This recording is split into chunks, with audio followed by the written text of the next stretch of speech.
안녕하세요. 의료기 수리논술 강사 김판수입니다. 자, 이번 시간에는 중앙대 수리논술에 대해서 살펴보도록 하겠습니다.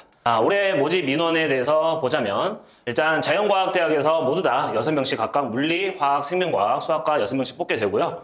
공과대학에서 사회기반 시스템공학부가 9명, 6명으로 뽑고 건축학부가 11명, 에너지 시스템공학부가 9명부터 시작을 해서 전자전기공학부가 18명, 그리고 소프트웨어학부가 17명, 그리고 제일 많이 뽑는 학과가 약학부로서 24명, 의학부도 많이 뽑는데 18명 뽑게 되고 간호학과 역시도 13명을 뽑게 됩니다. 자, 다빈치 캠퍼스에서는 생명공학과가 각각 6명씩을 뽑는데 식품공학과만 7명을 뽑게 됩니다. 자, 첨단 소재공학과가 7명, 그리고 예술공학부가 10명으로 뽑게 되는데, 자, 작년 241명을 뽑는 모집 인원에 비해서 약 5명 오른 246명을 올해 중앙대에서 논술로 뽑게 됩니다. 자, 최저 기준을 살펴보자면, 자, 약학부와 의학부를 제외하고 모든 학과에서는 국어, 수학, 영어, 사탐 또는 과탐, 3개 영역 등급 합이 6 이내가 되어야겠고, 탐구는 상위 한 과목만 반영을 하게 됩니다. 자, 약학부도 마찬가지로 국어, 수학, 영어, 사회, 탐구 모두 다 4개 영역 중에서 합이 5 이내가 되고, 탐구 역시 상위 한 과목만 반영하고, 자, 의학부는 4개 영역 등급 합이 5 이내 약학부랑 같지만,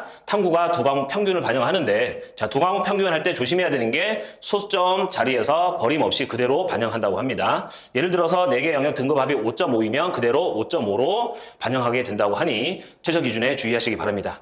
특히 공통적으로 한국사가 4등급 이내가 돼야 되니까 챙기시기 바라고, 일단은 영어는 1등급이든 2등급이든 모두 다 1등급으로 처리하게 됩니다. 전형 방법을 살펴보면, 자, 약간 중앙대는 좀 복잡하게 나와 있는데, 자, 논술고사 성적이 70%, 교과 내신이 20, 그리고 출석이 10% 반영을 하게 됩니다. 자, 교과 내신에서는 국어, 수학, 영어, 사회, 과학 과목에서 반영교과의 상위 5개 과목의 석차 등급을 반영하게 되고, 그리고 출결 상황에서 출석 일수를 살펴보게 되면, 예를 들어서 1일 이하는 만점을 주는데, 이제 2, 3일, 4, 5일까지도 각각 1점이 마이너스가 되겠고, 그 다음에 6일 이상부터 결석한 친구들은 수리논술이 약간 불리하게 되겠습니다. 자, 그 다음에 환산 점수로 따졌을 때 교과 등급이 1등급은 만점, 2등급은 0.04점이 감점된 9.96점이 되고, 6등급, 7등급까지도 대략 1등급과 차이점이 0.4밖에 안 되기 때문에 내신 비중은 크게 늘어날 것으로 보이진 않고, 특히 8등급과 9등급은 불리하게끔 나와 있기 때문에 주의하시기 바랍니다. 학교 폭력 조치 사항도 각 호수마다 감점 요소가 있기 때문에 반드시 확인하시기 바랍니다. 계속해서 중앙대 수리논술 일정에 대해서 살펴보면, 자, 올해 11월 22일 토요일 날 시험을 보게 되고, 자, 자연 1, 자연 2, 1교시와 2교시로 나눠서 시험 보는데, 자, 특히 2교시는 2시부터 4시까지, 자, 약학, 의과, 그 다음에 창의 ICT 공과, 이렇게 해서 시험을 보게 되고, 나머지 학과는 오전에 10시부터 12시까지 2시간 정도 시험을 보게 됩니다. 자, 그리고 수리논술, 중앙대 수리논술이 어떻게 나오는지 살펴보도록 하면, 자, 일단 출제 유형은 전체 내문항으로 나오게 되고, 특히 1번 문항은 경우에 쓰든 확통해서 문제가 출제되니까 반드시 점검하고 연습해 두시기 바랍니다.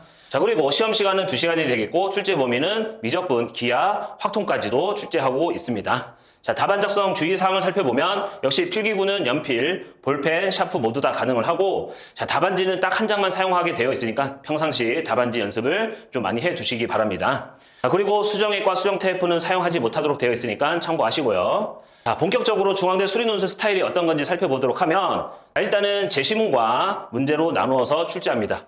제시문에서는 문제 해결에 필요한 개념과 공식이 정확하게 주어져 있고, 각 개념과 공식에 대해서 각각 문제 적용하도록 되어 있습니다. 그리고 논제도 역시 1번과 2번 따로따로 연결되어 있지 않는 문제로 독립적으로 출제하고 있습니다.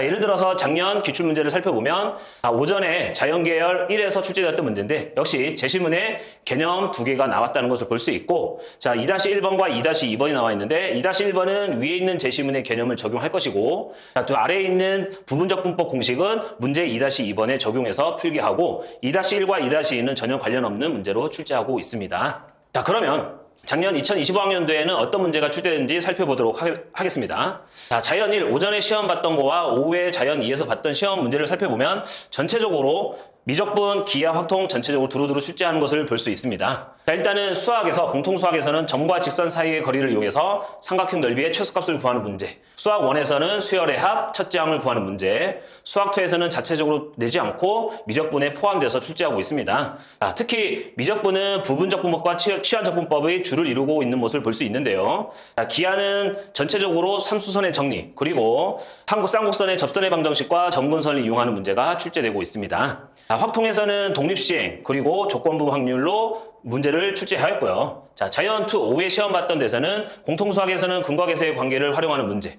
수학 1에서는 자체적으로 출제하지 않았고요. 자, 수학 2에서는 3차 함수 추론 문제, 자, 미분계수의 계산 문제가 출제되었습니다. 역시 미적분에서도 치환적분 계산과 부분적분 계산이 줄을 이루고 있다는 것을 볼 수 있습니다. 자, 수열의 합 계산 역시 출제되고 있습니다. 자, 기하에서도 타원의 접선의 방정식, 그리고 내적 계산 문제가 출제되는 모습을 볼 수 있고요. 자, 확률과 통계에서는 이산확률 변수의 기대값 구하는 문제로 1번 문제에서 출제했습니다.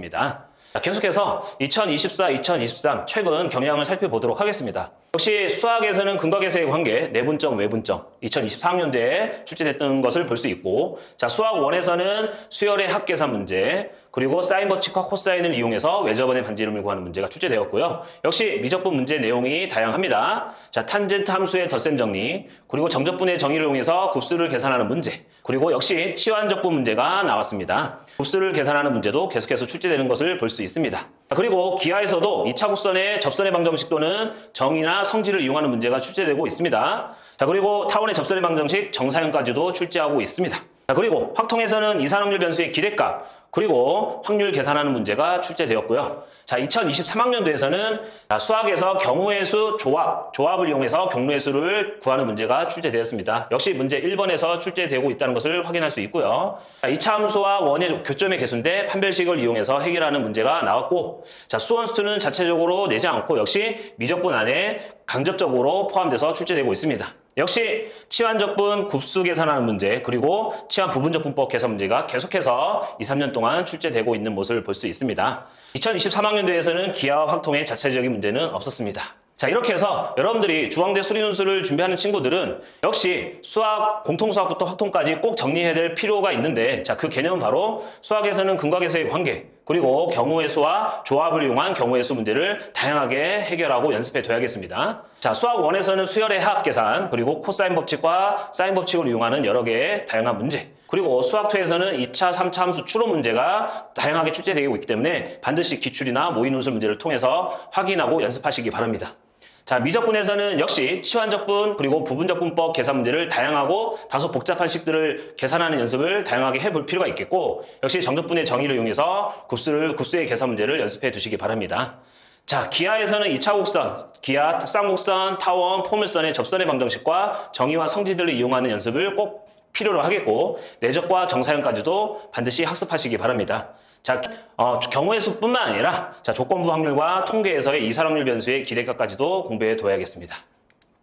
작년 중앙대 입시 결과를 한번 살펴보도록 하겠습니다. 자, 역시 서울 캠퍼스와 다빈치 캠퍼스로 나누어서 정리해 봤는데, 자, 서울 캠퍼스에서 역시 자연 1, 자연 2로 나눠서 시험 봤고요, 작년에. 자연 1에서 가장 높은 경쟁률을 보였던 학과가 바로 전자전기공학부로서 122.7대 1을 기록했습니다. 그리고 가장 낮은 경쟁률은 간호학과가 60.5대 1이었고, 자, 실질 경쟁률에 비해서 대략 5분의 1 정도 떨어진 것을 볼 수 있는데, 자, 실질 경쟁률이 가장 낮았던 과는 물리학과가 되겠습니다. 11.8대 1이었고요. 가장 높았던 과는 역시 전자전기공학부가 31.7대 1이었습니다.